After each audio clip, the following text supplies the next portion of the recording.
मित्रांनो, आपल्या सर्वांना माहीत आहे की महाराष्ट्रात एक नवीन योजना सुरू करण्यात आलेली आहे.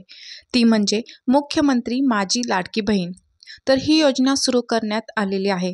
तर या योजनेमध्ये महाराष्ट्र राज्यातील महिलांमध्ये ॲनिमियाचे प्रमाणे 50% जास्त आहे.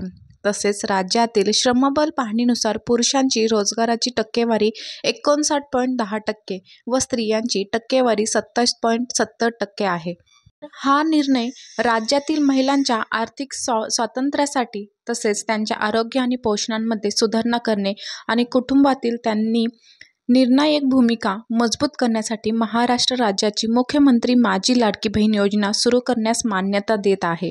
बरोबर योजनेचा उद्देश आहे राज्यातील महिला व मुलींना पुरेशा सोयी सुविधा उपलब्ध करून रोजगार निर्मितीस चालना देणे तसेच त्यांचे आर्थिक सामाजिक पुनर्वसन करणे, राज्यातील महिला स्वावलंबी आत्मनिर्भर करणे, राज्यातील महिलांना व मुलींना सशक्तीकरणात चालना मिळणे, महिला आणि त्यांच्यावर अवलंबून असलेल्या मुलांच्या आरोग्य आणि पोषण स्थितीवर सुधारणा करणे.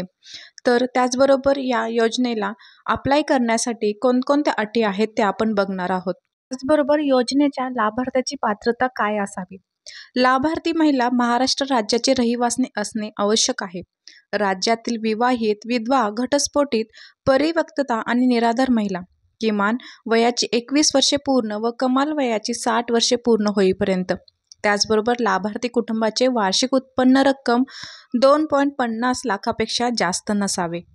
त्याचबरोबर अपात्र कोण असेल, ज्याच्या कुटुंबाचे एकत्रित वार्षिक उत्पन्न 2.50 लाख रुपयांपेक्षा अधिक आहे, ज्याच्या कुटुंबाचे सदस्य आयकरदाता आहे किंवा ज्याच्या कुटुंबातील सदस्य नियोजित कायम कर्मचारी, कंत्राटी कर्मचारी म्हणून सरकारी विभाग किंवा भारत सरकार किंवा राज्य सरकारच्या स्थानिक संस्थेकडे कार्यरत आहे किंवा सेवानिवृत्तीनंतर निवृत्तीवेतन घेत आहेत, परंतु बाह्य यंत्रणाद्वारे कार्यरत असलेले तथा स्वयंसेवेचे कामगार आणि कर्मचारी अपात्र तयार नाहीत.